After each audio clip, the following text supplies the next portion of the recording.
مرحهم بلا لو معلت نريو أرستي منفساوي مريحت بالحساب مخنياتو منفساوي مريحت كده بالكلنا نحنا بيسوس كريستوس دحنا بمنفس قدوس نغزابير مس يسوس كريستوس كنراخب زغبانا سبا سلازخونا منفساو ነገር ተመንፈሳውያን ቃ መንፈስ የምዝምሩ ሒል መጽሐፍ ቅዱስ ሃሌሉያ ስለዚህ አገዳስ ጉዳይ ስለዝኾነ ለማዓልቲ ድማ ኣብ ልበይ ዘቀመጣ ነገር ንሱ ነይሩ ማለት ስለዚህ ካብዛ ጥቅስ እዚኣ ተበጊስና ኣብ ህይወትና መንፈሳዊ ምርሒት ንኽህልወና ክንርኢና እግዚአብሔር ከዓ ክድግፈና ሃሌሉያ ስለዚህ ኣብዚ ንሪኦ ዘለና ነገር እንታይ ዝብል ዘሎ እቶም ሰብ ጥበብ ኣብ ምብራቕ ምስተራእዮም حصان توليد له اتحصان كا مدحاني إلو خري كزاربهم كله مستازرب على الجبا بيلو طيبهم بخوخب مريحنا تيبهم تقعزو بعلو يخب صحهم مخنياتو اتحصان توليد له زلو بوتا እግዚአብሔር ጥራሕ ይስፈልጦም ስለዚህ በመንፈስ ኮይኖም ወይ ድማ በትስ ዝመርሖም ዘሎ ኮይኖም ተዘይ ኮይኖም ንትሕፃን ክረኽቡ ወይ ኩሉ ከም ትንፈልጦ ኣብ መገዲ አንፈት ዓለም ነይሮም ዛ ጥቅስ እዚኣ ደም ባደለኹ ናብ ንጉስ ተዓለም መገዲ ምስተዓለዩ محتاج جميرهم تلعل تقصيرهم بين يخب جميرهم دحري جن تسترعيهم كخوب كم بحدش تاجر لهم تقلي تسلم نبتالك كعمة قدي ما تسمع مالتي سلازل لو مغا نحنا بخريستوس يسوس منفسه ونجر استقلت لنا مصحف قدس كزارب كله تم زلو من تم زموتن بر من ترسهم نخينبرو نسو اب كن دخلاتهم موت يبل اذا مالت نحنا بيوت كنبر استتصوعنا من تانا زموته قويتا امبر سلر سنا خنبر افكرنا اذا مالت كاب ناتو مريحنت بزي ناتو مقدي كن كيدا ينخلينا يزبدلو ما سلازي ابز ነገር ዝንታይና ንርኢ ዘለና መንፈሳዊ ምርሒት ትዛዓበ ዓወት ናይ ክርስትና ሰብ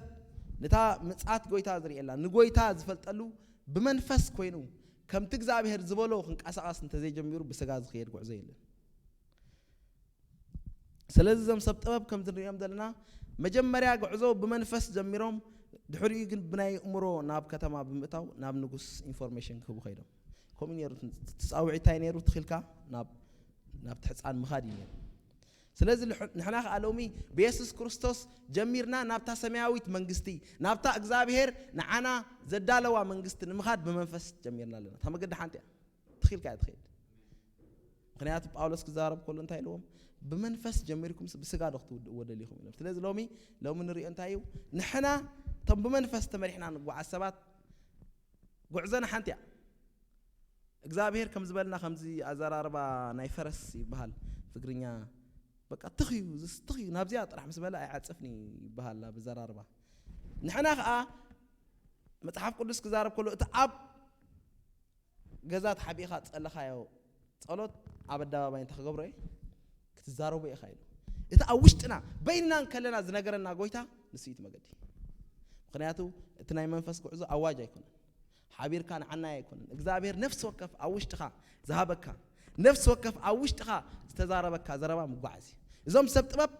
اوشتم تزاريبو እግዚአብሔር በአካል መጽ ይኮን ተዛሪቦ ሕፃን ተወሊዱ እቲ ሕፃን ከአበይ ከም ዘሎ ባዕለይ ከረክም ይል ኢየሱስ ክርስቶስ ከአ አብ ማቴዎስ ዮሐንስ 14 ተስሓደ እንተሪናዮ ናባቦይ ይኸይዳ ኣለኹ ስለዚህ ከይደ ድማ ቤት እንዳخገብረልኩም ከዳልወልኩም ኢሉ አዳልየልኩም ድማ ክመጽእ ኢሉ ስለዚህ ጥራሕ ኮነን ኢሉ ክሳብ እቲ ክመርሐኩም አዳልየ ዘለኹ መንፈስ ዝመጽእ ካብ ኢየሩሳሌም ታይ ተግበሩ አይትምጽ ተደይ ኮይኑ ትስብከት ትጉዕዞ እቲ ኩሉ ነገር ዝኸውን ብስጋ እዩ ስለዚህ እቲ መንፈስ ምስ መጽኻ ኩሉ أنا زربكم زبالة أنت خبركم كذكركم نابتا مقد حق أنت خبركم يلوم كمر حقكم يلوم سلازي بمنفس ممرح نايتنا إتي بيزيك زخانة برينسيبل ناي كريستنا يا مالي سب هوتو عود خون ترى سب بمنفس اللي حركم الراح جميرو كم تجزع بهر عوشت بزاربك خيط تجميرو من على باش نسبات صلوا لك مسألة غني نوح أنت مصحف قدس نفلطو نتامركب نخسرها نكله كلهم سبات انتهي زقبر زل ابز مدرا بلاز ما يزي يبل منم زي اللي نكله مركب بسرح انت عينه تصلوا لي 125 قاب بطعم بصح نحنا لو مو كمانكم نقبرنا هذا 125 بالطعمي كم زنفلطي مالت نحنا كمان 30 بطعم بزيحتنا لا 125 عمد زاكل تصفى زقرصن غدايني جن ውሽጡ እግዚአብሔር ዘርአዮ ነገር ነይሩ እቶም በመንፈስ ዝምሩሑ ሰባት ጽሉል ክብሎም ኩሎም ታይ ዝገብር ዘሎ ክብሎም ኩሎም ግን ዝርአይዎ ዓወት ኣሎ ኣብ መገዲ ዘሎ ብዘይ ገድስ ንሕና ናይ ዘለዓለም ህይወት ክትወርሲኹም ተባሂልና ኣለና ኣብ መገዲ ዘጋጥመና ብዘይ ገድስ ሰማያዊት መንግስቲ ኢና ስለዚ ዛስዋዩ ናብ ዓወት ዝመርሕ መንፈስ እንድሕር ሒስካ ንድሕሪት ወይ ንቅድሚት መባል የለን ማለት ስለዚ እዚኦም ሰባት እዚኦም ካብዚ ንሪኦም እንታይም ዝገብሩ ዘለው እግዚአብሔር ኣብ ልቦም ዝተዛረቦም ሕፃን ተወሊዱሎ ስለዚ ናብዚ ሕፃን እዚ ጉዕዞ ክንጅምር ኢና ኢልዎም እዚ ጉዕዞ እዚ ከምቲ ኣነ ዝገብሮ ከምቲ ኣነ ዝኸዶ መገዲ ምክንያቱ ከምቲ ዝደለየም ከምቲ ለየቱ ገይሩ ኣጓዒዞ ኣብቲ ሕፃን ከብፅሖም ምዃን ምክንያቱ ንሕና ከምቲ ዓንተው ዝበልክዎ ጥቕሲ ከምዚ እዚ ንብረት እዚ ገዚእኹሞ ድሕሪ ምስ ገዛእኹሞ እቶም ዝሸጥልኩም ትካል ደው ኢሎምልኩም ኣይፈልጡን እዮም ወዲኦም እዮም ተገዚኡ ካልኣይ ቆሮንቶስ 5:15 ዓንታይ ዝተዛረብክዎ ዘረባ ድማ እቶም ዘለው ኢለለኹ ምእንቲ ትምእንትኦም ዝሞተ እምበር ንርእሶም ክነብሩ ኣይፍቀዶም ዚያናተይ ዘረባ ኣይፍቀዶም ትብል ማለት ከማ እታ ጥቕሲ ከማያ ትብል ብትግር ኣታረጉማ ማለት እቶም ዘለው ምእንቲ ትምእንትኦም ዝሞተ እምበር ምእንቲ ርእሶም ንኽነብሩ ንሱ ኣብ ክንድኦም ሞትያ ትብል ስለዚ ተገዚኦም እዮም ማለት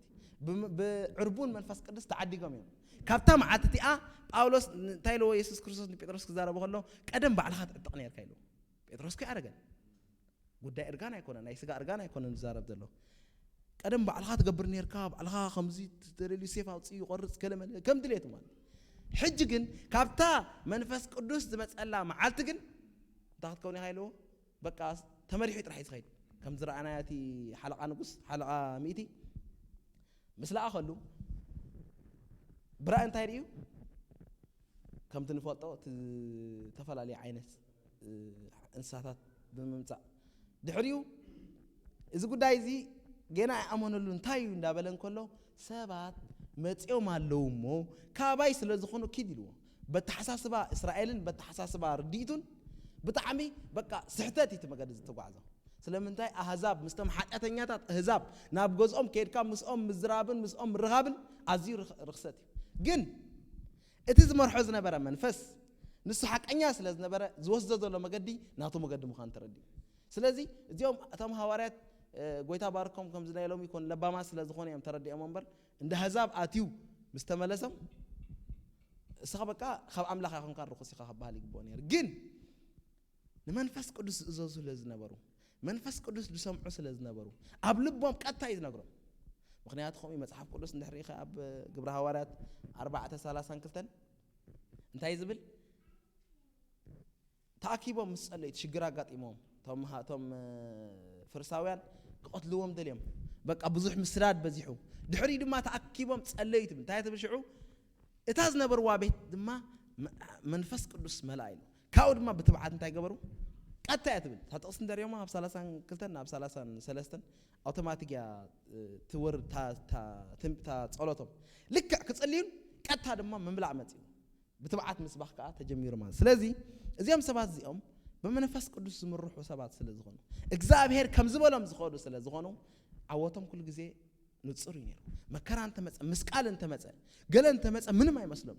ስለምንታይ ነታ ሰማያዊት መንግስቲ ስለ ዝረአዩ ኣብቲ ቅድሚት ዝነበረ ጉዕዞ ዝዕንቅፍ ገለ መለ ኩሉ ምንም በቃ ጳውሎስ እንታይ ኢሉ ዝዛረብ ከሎ እታ ናይ ምድራዊት ወይ ድማ እታ ንሪኣ ዘለና ስጋና እንተበስበሰት እኳ እታ ሰማያዊት እታ ውሽጣዊት ነፍስና እንታይ ትገብራላ ካብ መዓልቲ መዓልቲ ትሕደሳላ እዚኣ ብመንፈስ ትምራሕ ጉዕዞ እያ ማለት እዩ ስለዚ ንሕና ሎሚ ከም ናይ ኣምላኽ ሰባት ከም ሓድሽ ክርስት ኣብ ሓድሽ ኪዳን ዘለና ሰባት እቲ ምንጪ ሰብ ሎሚ ስሒትዎ ዘሎ ነገር ገዛ ርእሲ ዝኸይድ ኣሎ እግዚአብሔር ከምቲ ዓንተ ዝበልክዎ ዝተገዛእና ሰባት ስለ ዝኾና ሓደ ግዜ በቃ ከምዚ ስለ ንሎምዶ ዋላ ንሚግሮስ ክትከይድ እኳ ክትሓቶ ግቡእ እዩ ስለምንታይ እዩ እንተልኩምኒ ስለ ኮንትሮል ኣይኮነን ግን እግዚአብሔር ስለ ጽባሕ ድፈልጥ እግዚአብሔር ጥራሕ ንሚግሮስ ክትከይድ ከለኻ ዘጋጥመካ ነገር ኣይትፈልጥኛ ናይ መኪና ሓደጋ ናይ ሽገላ ሓደጋ ህይወት ናይ ሰብ ብሰከንድታት እያ ትኸይድ እግዚአብሔር እዚ መገዲ እዚ ዝተዳለወ ስለ ዘሎ ተጣባብሎ ክብለካ እንተ ኮይና ትሓታ ኣለካ بعلها تخيل كاجن من أربعش نايزال عالم هو تركب تخيل كاجن عدمي خاب زي مع التخاط كيدي خام مالي سلازي إجزابير زدلي نفس وقف مغنياتو نايداوي تحنت أصل لا دس بلني أبد زخرة خبايك لكن برسيك زارباي أنت هتبل تو تي فلست أوان مركومس جبرو كل نجار تماريخ يلهم شو حنت نجاري له مجمّر عن إجزابير أنت يلوه قدامي كركبهم ديلو كركبهم دي أدايت حتى أنا أنت زخون هو مسبلن ترح متبقص كنيرة داويد جنس ترح يكونن مغنياتو أركيب كايوم تمركو هار إيريا بالكايا تملست خليها أمو تمركو ها ملست له ويلو شو تبقيس قدامي حتى كركبهم دي ويلا لا أوكي تصبو نركبهم سخن نركبهم هنا جن مغنياتو قليل زربا كاي حسب كركبهم بك أركبهم يدنيو أركب كها فلوتي أوتوماتيك إلا حسبنا نحن خمسة جن خندي أوكي عم ببليسكي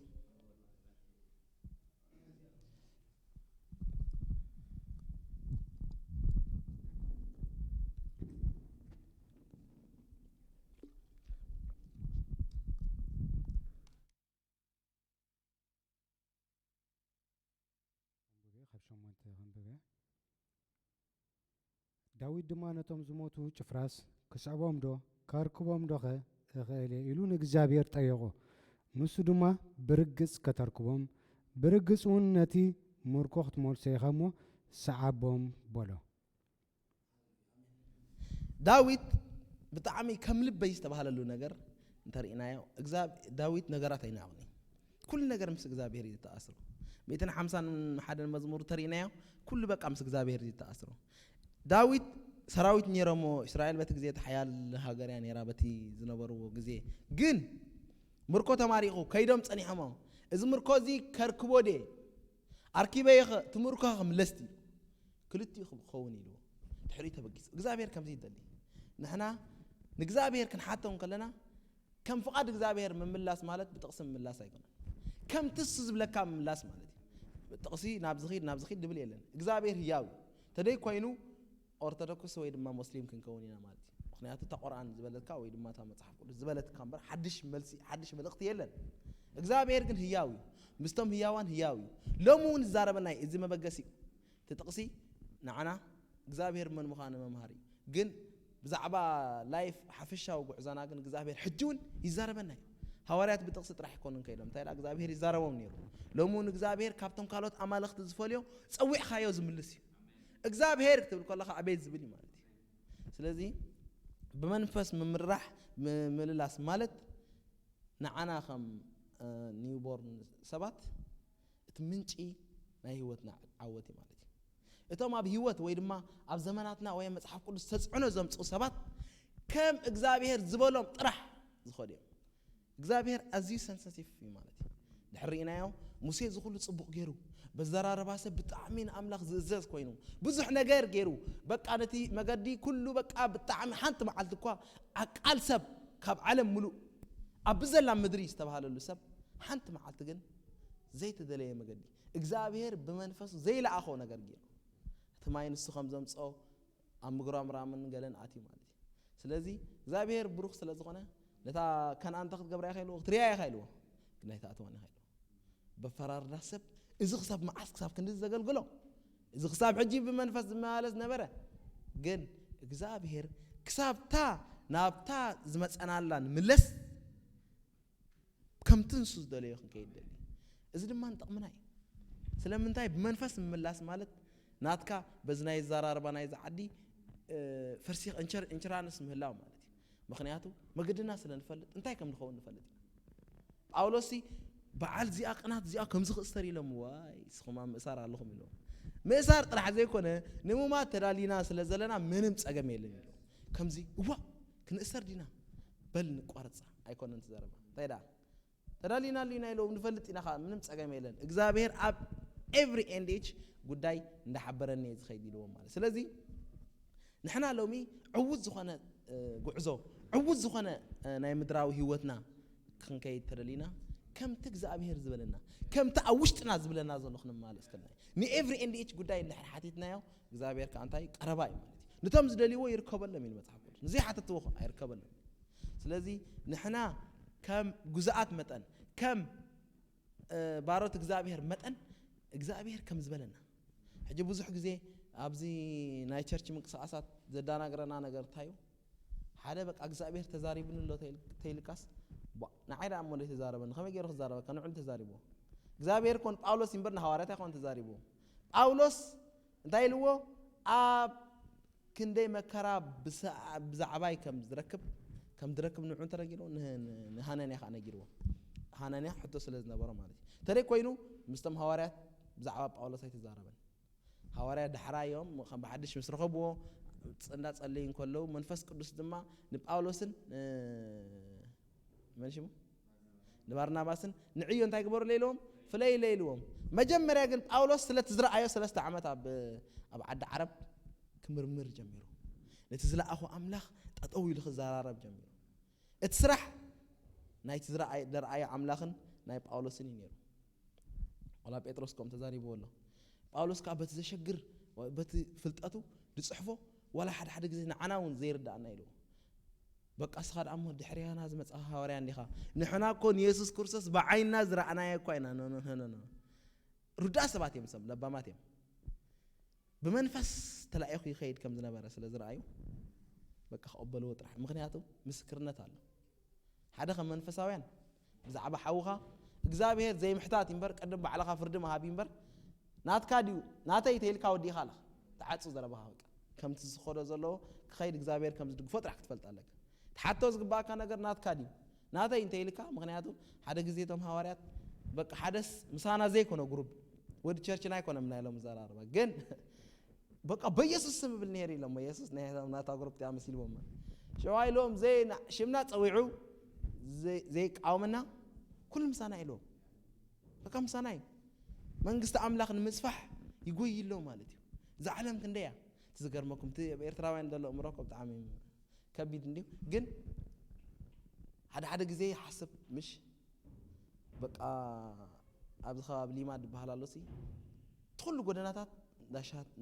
ባራት ናገለ በቃ ሪጋ ኮይና ሓድሽ እዩ ስለዚ ዓለም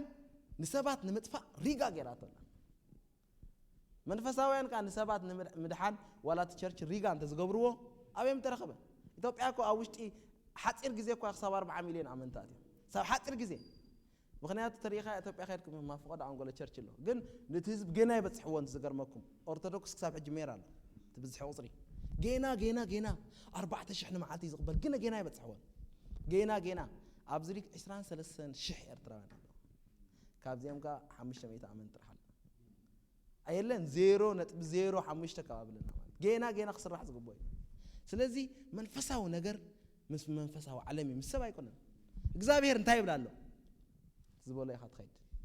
እግዚአብሔር እንታይ ኢሉ ምስርሑ ይተርፎን ሕጂ ክትርኢ የብልካ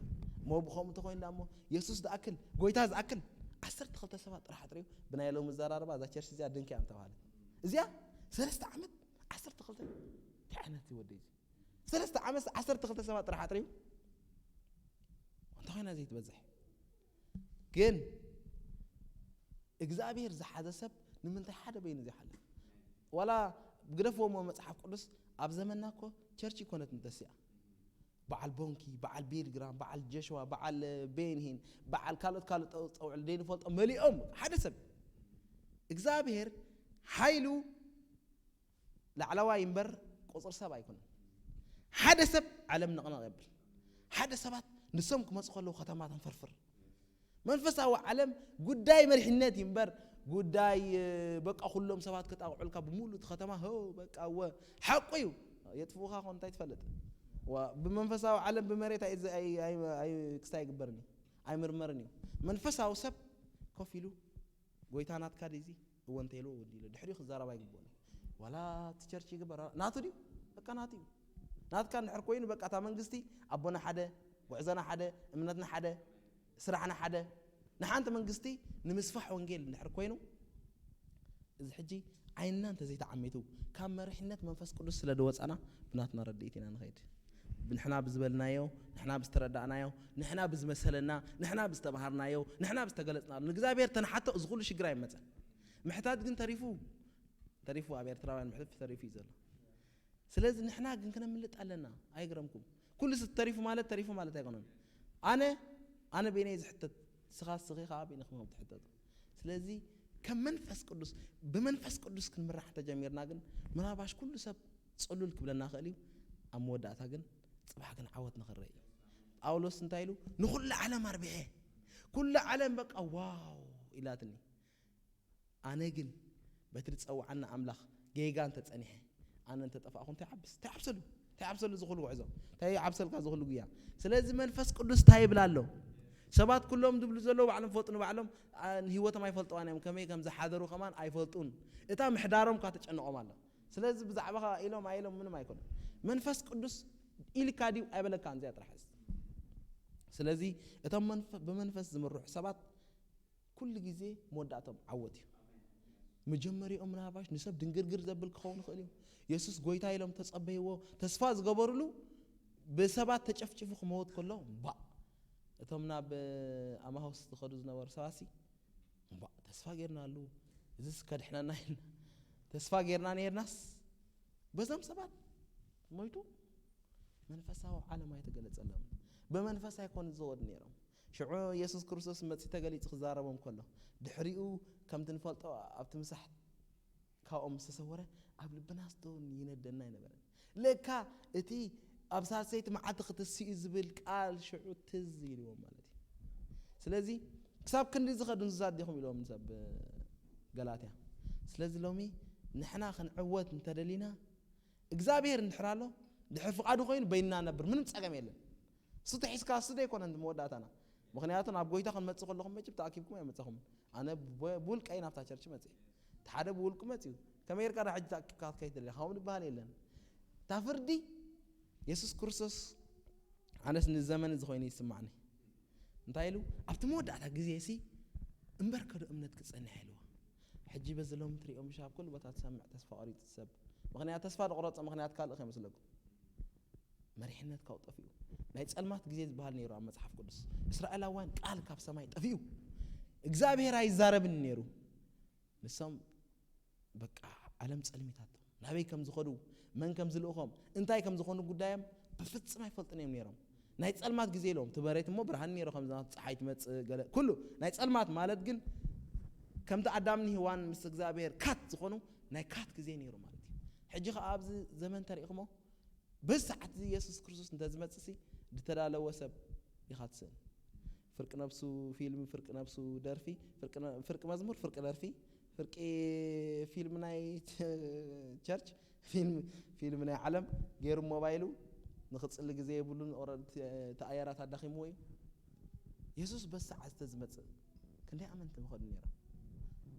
كبيدي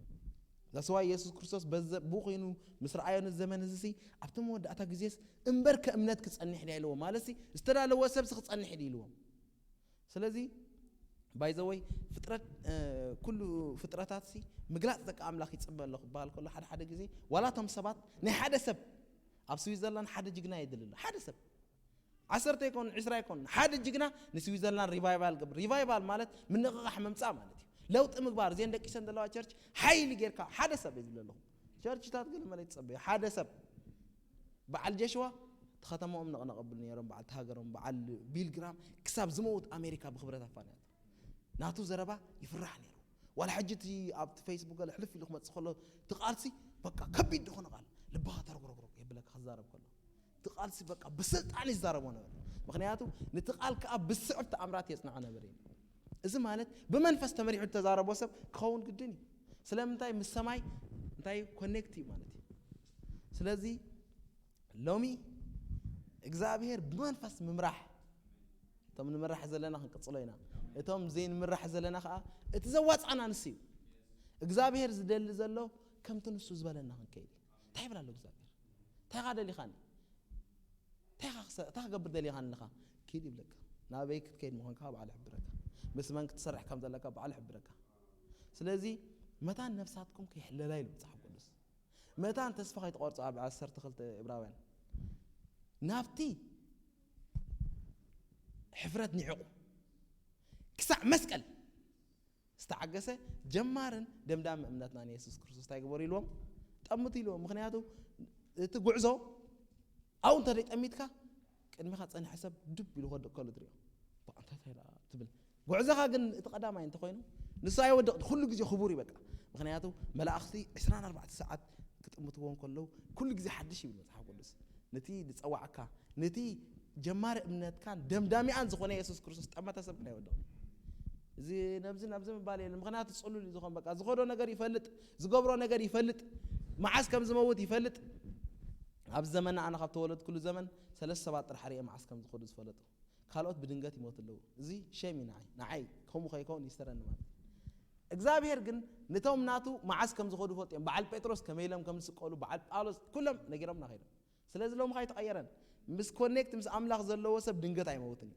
እታ ድንገት እንተኾነት እውን ይፈልጥ ዓለምና ሓደ ግዜ ትፈልጦ ዲኹም ዓለምና ሲ ብዛዕባ በቃ እግዚአብሔር ክወስዶ ምስ ደለየ ክኸይደ ኢልዎም ብናይ ዘራርባ ሰብ ናይ እግዚአብሔር ተዝኸውን ከመይ ኢሉ ግን ኢልዎም ቪድዮ ትፈልጥዋ ትኾኑ ተዛሪቡ ናይ መወዳእታ ኢሉ ኣፋኒዎም ጥዑዩ ከይሓመመ ኣይሓመመን ክኸይድ ስለ ዘለዎ ግን መኪና ተጋጭ ክኸይድ ግን ነጊርዎም ናይ ጀሽዋ ታሪክ እውን ከም ንፈልጦ ናይዚ መንሽ ማይልስ ብሮ እውን ከምኡ ኢሉ መስኪር ኣሎ ከም ሰማዕክዎ ኣብ ኢንግላንድ ቻው ናይ መወዳእታ ኢልዎም ከይዶም ተኣየር ፀዲፋ ማለት እዩ ስለዚ ዓይኑ ዝተኸፈተ ሰብ ብመንፈስ ቅዱስ ዝምራሕ ሰብ ከምቲ እግዚአብሔር ዝበሎ ዝኸይድ ሰብ መወዳእቱ ይፈልጥ እዩ ኢና ንብለና ስለዚ መወዳእቱ ስለ ዝፈልጥ ኣብ ቅድሚት ዘሎ ጉዳይ አይገርሞ ኩሎም ሰባት ተኣኪቦም ተዛረቡ አይገርሞ ንኽምለስ ግዜ የብሉን ምክንያቱ ዘኺዶ ዘሎ ፈልጥ እዩ ከም ናይ ጳውሎስ ከዓ ዝገብርዎ ዘለው ኣይፈልጥን እዮም እንዳለ ምሕረት እናገረሎም ጥራሕ ይኸይድ እስራኤላውያን እንተ ዝፈልጥዎ ነይሮም ነቲ ጎይታ ክብሪ ይምሰቀልዎን ኢሎም ሕጂ መንፈስ ቅዱስ ገሊፅሎም ከም መንፈስ ቅዱስ ተዝመላለሱ ነይሮም ሕዋትካ ይምፀረፉኻ ነይሮም ስለዚ ክድንግፀሎም ጥራሕ ይደለካ ንድሕር ፀሪፎም ምምላስ ኣይድልኒ ድንግፀሎም ጥራሕ ይደለካ ዓይኖም ተዝኽፈት ነይሩ ከምቲ እግዚአብሔር ዝበሎም ተዝመላለሱ ነይሮም ኣብ ልዕልማን ናይ ሓዎም ኢዶም ኣይምልዓሉን ነይሮም ስለዚ ንስኻ ኸም ኮይትኸውን ጥንቃ ኣለካ ንስኻ ኸም ኮይትኸውን ጥንቃ ኣለካ ማለት እዩ እግዚአብሔር እንድሕር መሪሕካ መገድኻ ዘመንካ ኩሉ ጽሁፍ እዩ ብሰብ ኣይትሕመ ብእግዚአብሔር ኣይትሕመ ብሕልናኻ ኣይትሕመ ምክንያቱ ጥራሕኻ ሰሪሕ እግዚአብሔር ሕማቕ ነገር ኣይገብርን እዩ ብዛዕባ ሓውኻ ጽቡቕ ትጽልየሉ ጎደሎ እንተለዎ እውን ትውስኸሉ ክራይ ናይ ቸርች እንድሕር ሲኢኑ እውን ትኸፍለሉ እግዚአብሔር ተባሪኽካ ርዱእ ትኾንካ ማለት እዩ ምክንያቱ ጳውሎስ ነተን ድኻታት ዝነበራ ኣብ የሩሳሌም ዝነበረ ጥሜት ካብ በዓል ፊልጵ ካብ በዓል ተሰሎንቄ ካብ በዓል አንጾኪያ ገንዘብ ጠርኒፉ ታሓንቲ ቸርች ምክንያቱ መንግስቲ ኣምላኽ ኣብ የሩሳሌም ይዝዓቢ ዘሎ ያ ከመይ ትርዲድ ንሕና ኣኪብና ድንገት እንተኸድና ከመይ ይኽበልዓ መንግስቲ ኣምላኽ ክሰፍሕ ዝደሊ ሰብ እግዚአብሔር ልብኻ እንድሕር ኣስፊሕዎ ብመንፈስ ቅዱስ ተመሪሕካ ምዕባይካ ግድን እዩ በቃ ኣማራፂ የለን ከምዚ ሰብ ሓደ ቆልዓ ተወሊዱ ግድን በቃ ክዓብሲ ደይፅበየ ሰብ የለን 100% ይኹም ማለት ክዓብኒ ይዓቢ ድኾን ገለሉ ጣራጣ ሰብ ኣለኒ ምስ ተወለደ ካብ መዓልቲ ናብ መዓልቲ ኪሎ ውስኽ ቁመት ውስኽ ይዓቢ ኣውቶማቲክ እዩ ብመንፈስ ቅዱስ ዝምራሕ ሰብካ ምዕዋቱ ግድን እዩ በቃ ሰባት ክሪእዎን ከሎ ኣበይ ከም ዝመጽሕ ጥራሕም ትርኢ ምክንያቱ ናይ ዮሐንስ ነገር እንድሕር ከምቲ ንፈልጦ ዮሐንስ ብመንፈስ ተጸዊዑ ክመጽእ ከሎ ኣብ ውሽጢ ከሎ ኢየሱስ ክርስቶስ ሪኦ ክንቀናቃነቕ ከሎ ናይ ዮሐንስ ምውላድ ኣፍ ናይ ኣቡኡ ክኸፍት እንከሎ ናይዚ ቆልዓ ጉዳይ እንታይ ይኽብሉ ጀመረ ምክንያቱ ዓወቱ ገና ከይተወለደ ከሎ ገና ንእሽተይ ከሎ ሪኦሞ ኢየሱስ ክርስቶስ ከምቲ ንፈልጦ ምናልባሽ ኣምላኽ ስለ ዝኾነ ክንብል ንኽእል ኢና ከምቲ ንፈልጦ ማርያም ዝኹሉ ዝበሃላ ነበረ ኣብ ልባ ተቐምጦ ነይራ ጉዳይ ናይ ዝቆልዓ እንታይ ይኸውን ንፅባሕ ዓወቱ ሪኣ ማለት እዩ ፅባሕ ዓወቱ ተረዲእዋ ስለዚ ዓወትና ክርዳእና እንተደሊና ንሰባት ኮነ ንዓና ግልፂ ክኾነልና እንተደሊና ከም መንፈስ ቅዱስ ዝበለና ከምቲ ንሱ ዝበለና ምክንያቱ ተገዚእና ኢና መሰል የብልና ንሕና ባዕልና ክንሰርሕ ባዕልና ፕሮግራም ክንሰርሕ መሰል የብልና ብመንፈስ ምምላስ ማለት እግዚአብሔር ከም ዝደለዮ ምኻድ ማለት እዩ በቃ ስለዚ ከምቲ ንፈልጦ እስራኤላውያን ካብ ግብፂ ክወፅኡ እንከለዉ እግዚአብሔር ሓደ ዘረባ ተዛሪቦም ኣውያት ህዝበይ ሰሚዐ እሞ ከውፅኦም ካወሪደ ኣለኹ ኢሉ ናብታ መዓርን ፀባን ተውሕስ መሬት ናብታ በቃ ብልምዓት ጽብቕቲ ዝኾነት ቦታ ክእትዎም ሓሲበ ኣለኹ ኢሉ እግዚአብሔር ንዖም ንምእታው ጉዕዞ ጀሚሩ ኣብ ቅድሚኦም ዝነበረ ታ ጉዕዞ እንታይ ትብል ናብ ካናን ምእታው እያ ኣብ ቅድሚ ኻንኣን ብዙሕ በዓል ባሕሪ ኤርትራ በዓል ገለ ብዙሕ ክጸንሐም ግን ብለይቲ ብዓንዲ ሓዊ ብቐትሪ ዓንዲ ደበና ይመርሕ ስለ ዝነበረ ምእታዎም ርግጽ ነይሩ ብናቶም ሰንከልከል ግን ከም ዝንፈልጦ ክልተ ሰባት ጥራሕ ካብቶም ቀዳሞት ወለዶ ኣትዮም ማለት እዩ ምእታዎም ርግጽ ነይሩ ምክንያቱ በዓል ኢያሱ ምስ ካሌብሲ ባሕሪ ኤርትራ ይዓገቶምን ባሕሪ ኤርዳኖስ ይዓገቶምን ባሕሪ ኤርዳኖስ ተዘይ ተፈጥራዊ ነገር ኮይኑ ምክንያቱ መንፈስ ስለ ዝምርሕ ነበሩ እቲ ባሕሪ ናብ ክልተ ተመቂሉ ከቢድ ኣይኮነን እዚ ነቲ ባሕሪ ይኹን ዝበለ ጎይታ ሓንሳብ ተጣቢሉ ክሕልፈካ ኖርማል ዓለም እኳ በዚ ፍልጠታ ገይራ ባሕሪ ሓደ ግዜ ገርመን ከምሰብ ማለት ከመይ ገይሮም ሰብቲ ባሕሪሲ ይኹዕቱ ነይሮም ኣይረበሾም እንተ ወሓጂ ኢለ ከም ሓሳብ ዘናይዚ ዓለም ማለት ናቶም ብስራሕ ናይ እግዚአብሔር ቀጥታዊ ብዘረባይ ኮነ በለ ኮነ ድማ ኢለ መጽሓፍ ቅዱስ ስለዚ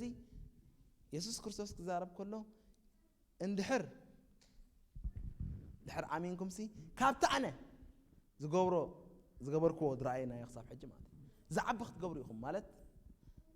بمنفس نحر تمريحنا يسوع كريستوس أوشتنا كوينو كم تنسدلين تخيلنا تزارار بابتها تقرنيها كوينا أنا تقول كلا نسخة خبيس كريستوس عب تقبر مالته جن بشي ما يسخة تقبر زلها إتي أباها زل أملاخ جن إتي أبز عالم زل زبها النجار إقال بس تبلو يخون تجرب قعست الكاي يخون تم بأمنة حدا جزيها بيتوب عادي قال سمع الله تام مسكرنا سمع أخو ما تخونه حدا كبروح عاد زمت نيرو التاريخ تفلت أتخونه حجة حدا بمدرخ كوينو بق عيسبخ كم زانه سب كذا له بقى يسوع دما بما يمايات كذا بنير دعراي نسخ أبوا أنا نتاماي كالكيلات نيله خمسة لسي خندي ساعات يتبقي سخوله ليه لازم أسأل له بما يمات كأليلو تحسب كت كم زل واصل الوسرة سماي حبيراته بحر انت خوينا صرقيا خوينا منفساو نجر سمعوا شيطان እኮ ንዝخፉ ግብሩ ከመይ ነገር ይገብራሎ ብጠንቆል ተሰራሐሎ ጠንቆልት እኮ ካብ ሸይጣን ሰሚዕ ምንቅሳስ ዝገብሩ ዘለው ሰባት ይፍረስ ኢሎም ይፈርስ መካይን ይጋጨዋ ኢሎም ይጋጨውን ሰብ ይሙት ኢሎም ይሞት አበይ ከይዶም ሃሪሞም ወዲም ካርሞ ይራናይ በቃልዮም ንትኽፋት ዓለም ንትጸልማት ዓለም ስለተኣዘዝዎ ጉዳያት ኮይነሎም ናይ ጠንቆልት ነገር ሹር ገርናይ ናይ እግዚአብሔር ነገር ነቶም ጠንቆልቲ አምላኾም ዝኾነ ካብኦም ዝዓቢ ዝኾነ ማለት እዩ ተዛወርዘው ናቶም ገዛእ ዝኾነ ጎይታ ዳሞ ክንደይ ከዘይከውን ኣነ ዝገርመኒ እቲ አምላኽ ናይ ምሕረት አምላኽ ስለ ዝኾነ ስለ ድስከመና ኣብዞም ኢሊሚኒቲ ዝበሃል ገለ ከምዚኦም ናይ ሸይጣን ኣገልግሎታት ዘገልግሉ ሰባት ሸይጣን ብመቕጻዕቲ ስለ ዝመርሖም ወላ ሓደ ቢየንስሊ ያገልባል ደራፊሲ ኣብቲ መድረክ ክስዕስዕ እንከለኹስ ኣነ ይኮንኩ ንስዕስዕ ንስኹም ዘይትርእይዎ ኣብ ጎኔ ኮይና ተርእየኒ ኢላ ልክዕ ንስኻ ትደግም ሰብ ኣይርያኒ ንሳ ግን ሰብኣያ ካብቲ ኢንተርቪው ሰሚዐ ኣለኹ እንታይ ኢሉ ቅድሚ ናብቲ መድረክ ናብቲ ኮንፈረንስ ትገለ ናይቲ ኮንሰርት ናይቲ ፕሮግራም ዝገብሮ ምስቶም መላእኽቲ ይዘራረብ ከመይ ክኸውን ኣለዎ እንታይ ክግበር ኣለዎ ይዘራረብ ኢኹም ትዘረባ ብመንፈስ ናቶም እዩ ዘመሪሕ ዝኸይድ ብናቱ ኣይገብርን እዩ በቃ እንዳ ፍሉጥ እንዲ ሕጂ ባዕለይ ዲብ ኢለ ክዛረብ ከምኡ ዝበሃል የለን ቀድሚ መድረክ ምድያብካ ተጠውልካ ይህን ሚሂን ተባሂልካ ጉዳይ ናይቶም ተገልግሎም ዘለኻ ተገልግል ኢኻ ንሕና ከዓ ናብ ህዝቢ ኣምላኽ ክንመጽእ ከለና እግዚአብሔር ሎም መዓልቲ ኣብቲ ቦታ ከመይ ኣሎ እንታይ ተገበሩ ክሓሽ እንታይ ዝኾነ ህዝቢ ኢኻ ክመጸኒ እንታይ ዘለዎ ህዝቢ ክመጸኒ መልእኽቲ ክትወሃብ ኢኻ ማለት እዩ ምጽንናዕ ክትወሃብ ኢኻ ማለት ከምዚ ዝበሉ ተስፋ ደቆረፀት ከምዚ ዝበለት ትመጽኣላ ከምዚ ዝኸውናላ ከምዚ ዝኾነ መጽኣሎ ስለዚ ንዕኦም ክትጸናናዕ ኣለኻ ንሕና ኣብዚ ዘለና ክነገልግል ከለና ክንዝምር ክንሰብኽ ብዘይገድስ ሲ ነቲ ህዝቢ እግዚአብሔር ከም ዝበሎ ንምምሕላፍ ኢና ሻምቢቆን ምዃን ስለዚ ንሶም እኳ ነዚ ድቃስ ይብሉ ዓለም ድቃስ እኮ ይብሎም እዞም ናይ ሸይጣን ዓለም ምስተመለሱ ከምቲ ምስክርነቶም ትፈልጥዎ ኢኹም ድቃስ ይብሎም ነዚ ጭንቀት ዝመልኦ ዓለም ተኣዚዞም ይኸድሉ ነዚ ድቃስ ዝመልኦ ዓለም ዳ መንተኻናት ይንጽዞ በጥ ኢልካ ተሓድረሉ በቃ እንዳተሓጓስካ ትሰምዓሉ መፍትሒ ትኾነሉ እሶም ንጥፍኣት እዮም ዝኾኑ ናይ ጥፍኣት ሰባት ይጥፉ በቃ ዓይና ሓንቲ መዓልቲ ከምዚ ናይ ጊልያ ናይ ኤልሳዕ ዝነበረ መን ሽሙ ነይሩ ماشي جهازه سي بقى مع السراويت ريو سقاون دينير نسو مالس عين عوري مالتي بسقا خمس بلا ترديكم مالش بمنفسه عالم عوري سلازي إلساقن زوم كلهم سراويت ناي سريع ريو كابهم زبزحوا بحوز تيوم زي بسقا يمزمص له بسقا قمنا قدم كبرتاي نبرن سيف قال ملح يزم اتيوم ግን انت قريب كايم زندجوس افراسات مزيوم كتواقع كبيدي مالتي نزيهم مسؤو خم زلو سلازرعايه بقى اتحاد خጭنق كله يلوم كاباهم زلو مسانا زلو بزح يلو ابي انا سخنا زلنا تخزارب الله يلو እግዚአብሔር حتى ጊዜ بعينه خفتل يلو عينه مسكفتل له قتا እንታይ ሪዩ እቲ ክብርና እግዚአብሔር ሪዩ ስለዚህ ሓደ ጊዜ ኮን احنا በመንፈስ ስለዘይን ምራህ አይንተና ስለዛ አወረ ነበር አብ ከባቢና ዘሎ ጉዳያት እግዚአብሔር ደሊዎ ደሎ ጉዳያት እንተ ንሪኦ ከመይ ተሐሊና ከም ንኸይድልና ካብ ክንደይ እግዚአብሔር ከም ዘምልቀና ዘሎ ምክንያቱ ተመንፈሲ እንታይ ይብል ብዘይ ይርአ ብዘይ ስማዕ ህታ እንታይ ገብረሎም ይጽልየሎም احنا ካብ ገዛና በቃ በሰላም ባዕልና ንፋዓት አውቲስታ ስለዝኾና ዘአተና ይመስለና ኣብ መገዲ ንዛ ጉዳይ እዚኣ ከተዓናቅፍ ብዙሕ መገዲ ተጓዒዙ ተዳልዩ ነይሩ ይኸውን ስለዚ ዓይኑ ዝተኸፈተ ሰብ ዓይኑ ዝረአየ ሰብ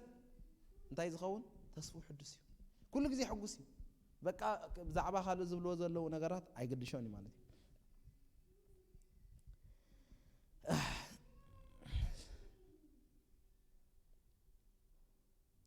ገላትያ 5:16 ከምዚ ይብል أنا بمنفس تملالس أمو تمني سجا أيك تفتسمني هم لكم الله بمنفس أنت تملالس ناقنا تحقي أيكوناني بمنفس ملاس جبراي اللي كاني أوتوماتيكلي خات قبله ما خنياتو إتزمر حكازلو إتمنفس زكايدة لكادلو أملاخ نسو نايت حقا سلزغنا كم تحق زبلو خم تخيد فلوتي مالي سلزي لما علتي كم ده عندك زبل كوتهم كساب حجي بمنفس نمالالس እግዚአብሔር እንዳራአና ንኸይ ሰባት ከምኡን ቀጽሊና እቶም ዘይተላማመድናዮ በቃ ክርስትና ከምዝድዩ እንታይ ተስፋ ለቆርጽና ዘሎ ጉዳይ እንታይ ወደይ ጽልብልም ዝብለን ዘሎ ጉዳይ እንታይ ደኣ ከምዝ ዝኸውን ዘለኹ ጉዳይ ንብል ዘለና ሰባት ግን ብመንፈስ ምምላስ እንድሕር ጀሚርና እግዚአብሔር እንታይ ትደልየኒ ለኻ ካልእ ኮይል ካልእ ፕሪንሲፕል የብሉን ምንም አይተጫናና ጉዳይ ይኩን እግዚአብሔር በቃ ይህበካለሁ እንታይ ኻደል ይኻደልህ እዚ ኾደ ዘለኹ መገድ ባዕልኻ ጥራሕ እስኻ ከም ዝበልካን ክኸይድ ኣነ ፍቃደ ይህባለኹ ኢልና ፍቃድና ከም ዝሃብናኻ እንድሕር ኣክሽን ጌርና በቃ ጉዕዞና ዓወት እዩ ጉዕዞና ተኣምራት እዩ ጉዕዞና ለውጢ እዩ መፍትሒ እዩ ማለት እዩ ስለዚ እቶም ብመንፈስ ተመርሑ ሰባት ኣብ ዘመናት ዕውታት ኮይኖም ሓሊፎም ንታሪኽ ኮይኖም ሓሊፎም ስለዚ ንሕና ኣብ ዘመንና ኣብዚ 2020 ኣብ ዘመን ኣብዚ ወለዶ ዝተወሊድና ዘለና ዘመን ከም መንፈስ ቅዱስ ዝበለና ኾንካ መምላስ ትናይ መወዳእታ ዓወትና እዩ ማለት ስለዚ እግዚአብሔር ክረዳእና እዩ ንሕና እስራኤላውያንሲ ነቲ ቃል ክንበበሎም ከሎ ኣሜን ኢሎም ይሓብርዎ ነበሩ እዩ መጽሓፍ ቅዱስ ንሕና ካላ ኣይኮነም ምንም ክርስትና ከቢድ ኣይኮነም ክርስትና ከቢድ ዝገብሮ ብርእስኻ ምኻዲ ክርስትና ቀሊል በቃ ኖርማል ዓይንኻ ክፍቲ ኮይኑ መንፈሳዊ ዓለም ምስ መንፈሳዊ ዓለም ኮኔክት ተለካ ደቂስካ ተሓድር ከምቲ ዝበለካ ተበገስ ኢልካ ትብገስ ተደይልካ ትድቅስ ከምቲ ዝበለካ ናስ ባዕሊ ዘመሓድር ምክንያቱ ካብ ሕጂ ልዎን ጴጥሮስ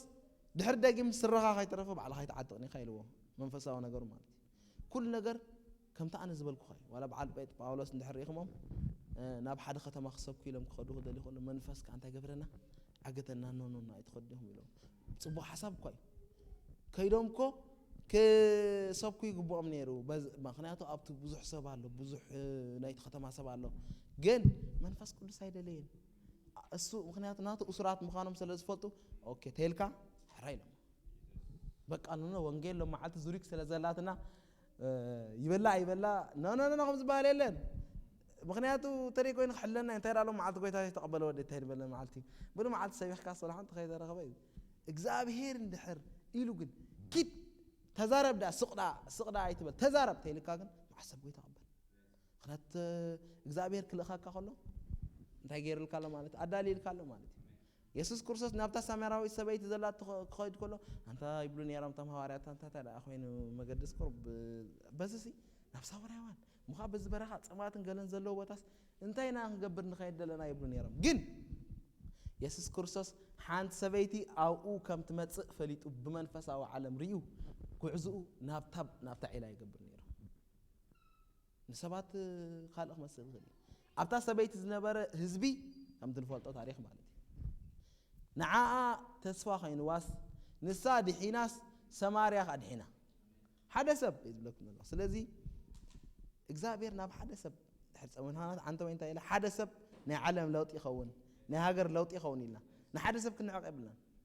ናብ ሓደ ሰብ ንሕተላእካ እዚ ሰብ እዚ ጽባሕ ንጎ ናይዚ ዓለም እዚያ መፍትሕ ይኸውን ይኽእል እቶም ንብሎም ዘለና ሰባት ሓደ እኳ ሓደ ጳውሎስ ሓደ ጆሹዋ ሓደ ቤንሂን ሓደ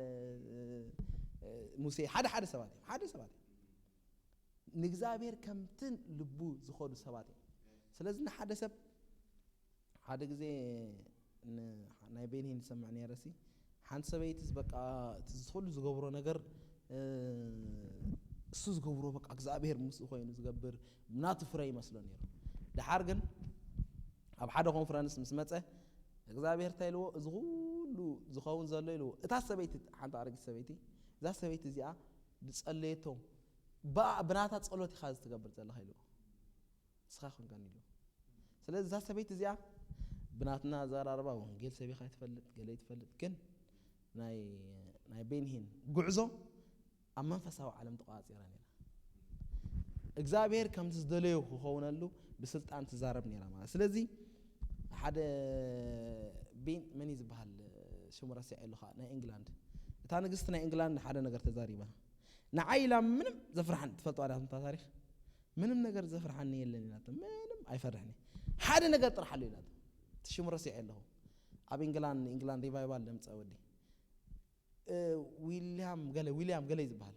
ዊሊያም ገለ ግን ብጣዕሚ ዘፍርሐን ኢላቶ ምክንያቱ ናቱ ጸሎት እንግላንድ ያተንቀጥቀጥ ኢላታ እሱ ክዛረብ ከሎ እሱ ምስ ሰማያው አቡ ክዛረብ ከሎ እንግላንድ ፈጥፈጥ ያትብል ናይ እንግላንድ ነገር ምቅያር ይጅመሩ ስለዚህ ካል እቶም ቡጢት ዝመጽ በገለ ዝመጽ ምንም አይመሰላን እዚ ሰብ አይዝግን በመንፈሳው ዓለም ተበሪሕ ዝኸይድ ኣብቲ ቦታት ግዛት ነይርዎ ሳስዋይት ፈርሖ ነይራ ማለት ስለዚህ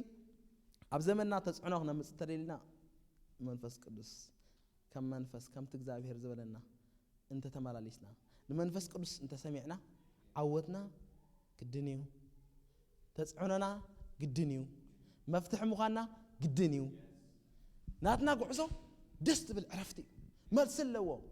ድሕልል ምኽንያት ይብልካ ወላ خلተ ሰባት ራሕን ካን ተገልግለ ለኻ እግዚአብሔር ስለ ዝዛረበካ እንዳትሐጎስካ ዕልልልናልካ ስለ ትኸይድ ምንም አይግድሸካኒ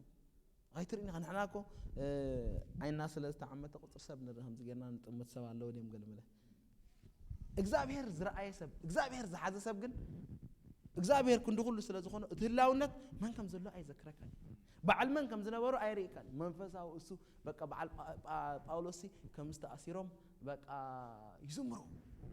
ዕለለለ ብትማ ኣብቲ ማእሰር ተኾይና ተም ካልኦት ምን ይዘውፃና ኢሎም ጭነው ከተ ሓደ እኳ መሓንሳዮም ኮፍ ኢሎም ዘሎ እቲኦም ግን ምስቲ ኣቦኦም ይዘራረቡ ይዕልሉ ድሕሪኡ ድሕሪ ምዝራብ እንታይ ተገይሩ ቤት ማእሰርቲ ምቅጥቃጥ ጀሚሩ ምፍታሕ ጀሚሩ መላእክት መጽያ መፍታሕ ጀሚሩ ናይ ጴጥሮስ ከም ትንፈልጡ ታሪክ በመንፈስ ይጽልዩ ስለ ዝነበሩ ከም እግዚአብሔር ዝለለዩ ኮይኖም ጽልዩ ስለ ዝነበሩ ب2000 ዓመተ ምህረት ጌና ዝሕጅ ንሪኦ ዘለና አውቶማቲክ ማዕፀር ዝኸፈት ሽዑ ተኸፊቱ ብሰማያዊ ዓቕሚ ተኸፊቱ እቲ አረጊት ናይ ቀደም ሲ ትፈልጡ ኢኻ ሓፂን በቃ አረጊት ይፈልጥ ግን ድምጽ ወይ ተሰምዐቶም እቶም ዋርዲያታት ከማሲ ከይሰምዑ ሸረራ ይስክፈት ይሉን በዓል ንጴጥሮስ ሕልፎ ሆይሉ በመንፈስ መምራሕ ሱፐር ናቹራል ንኽትገብር ይድግፈካ ናትና ጉዕዞ ዕውትን ፍሊ ዝበለ ዝገብሮን በመንፈስ ቅዱስ ክንምራሕ ከለና ስለዚህ ለው መዓልቲ በመንፈስ መምራሕ ክኸውን በመንፈስ መምራሕ ክኸውን ሃሌሉያ ኢየሱስ ምክንያቱ እቲ ዝጸዋዕና አምላኽ እሙን ስለ ዝኾነ እቲ ሓተተልና አምላኽ እቲ ዘምጻና አምላኽ እቲ ኣብዚ ዘብጽሐና አምላኽ እሙን ስለ ዝኾነ ሃሌሉያ በመንፈስ ክምራሕ ካብ ሕጅን ከም ትስኻ ትብለኒ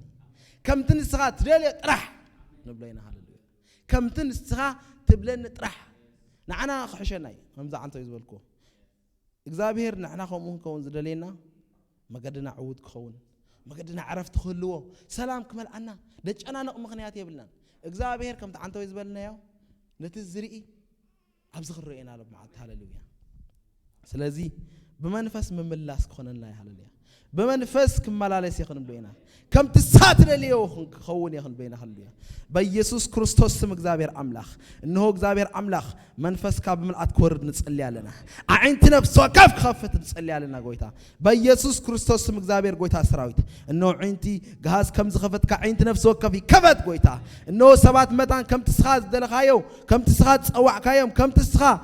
زعزز كايم كونو عندي كفت بيسوع كريستوس مخفات يكون قويتا بيسوع كريستوس مجزابير أملاخ رالا بهذا بو شامن فاس كدوس يا كبر من فاس هاللويا بيسوع كريستوس يكفت بقيتا بيسوع كريستوس لا را بهذا بو شامن فاس كدوس بقيتا بيسوع كريستوس مجزابير أب حزبها مجزابير أملاخ مخفات كتقبر تسألي الله راما هلا كتبوش يسوع ما كتارا ما نبوسا هاللويا يسوع يدلك هالله قويتا عندي كفت هاللويا حيلي يمتع بيسوع